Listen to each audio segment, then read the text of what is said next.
వేదం చెప్పినదే ఋషులు, మునులు, గురువులు ఎవరైనా కూడా వాళ్ళు అందిస్తారు.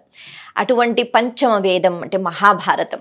ఈ మహాభారతంలో ఉన్నది ప్రపంచంలో ఉంది, లేనిది ప్రపంచంలో ఎక్కడా లేదు అంటారు. అందుకే మహాభారతంలో ఎన్నో విషయాలు మనం నేర్చుకోవచ్చు, మంచి కావచ్చు, చెడు కావచ్చు. మరి యుద్ధంలో ఎవరిపైన బాణాలు వేస్తున్నారు, ఈ పరిస్థితులు ఎలా ఉన్నాయి, ఇవి తెలియచెప్పటానికి ఎవరికి అంటే ధృతరాష్ట్రుడికి కళ్ళు లేవు, చూపు లేదు, మనకి తెలుసు కదా. అయితే ఈ ధృతరాష్ట్రుడు యుద్ధం చేయటానికి వెళ్ళలేదు, ఆయన మాత్రం ఎదురు చూస్తున్నారు. అంటే ఎలాగైనా కౌరవులు గెలుస్తారు కదా, ఎందుకు అంటే కౌరవుల పక్షాన ఎంతోమంది యోధులు ఉన్నారు కదా అన్నది ఆయనకి నమ్మకం. మరి ఆయనే కౌరవుల మహారాజు గారు కాబట్టి ఆ నమ్మకం అలాగే ఉంటుంది. ఇప్పుడు ఆయన చూడలేరు కాబట్టి ఆయన చూడాలి అని అనుకుంటున్నారు. ఎలాగా అంటే మానసికంగా తెలుసుకోవాలని అనుకుంటున్నారు. ఏం జరుగుతోంది ఎక్కడెక్కడి నుంచో వార్తలు మనం తెలుసుకుంటూ ఉంటాం కదా, అక్కడ ఉన్నా లేకపోయినా.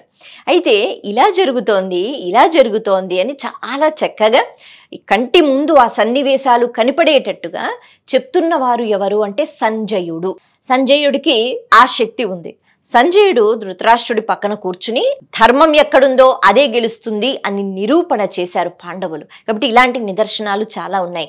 సంజయుడి ద్వారా ఇదే మనం తెలుసుకోవాలి. ధర్మో రక్షతి రక్షితః అన్న విషయం. నమస్తే.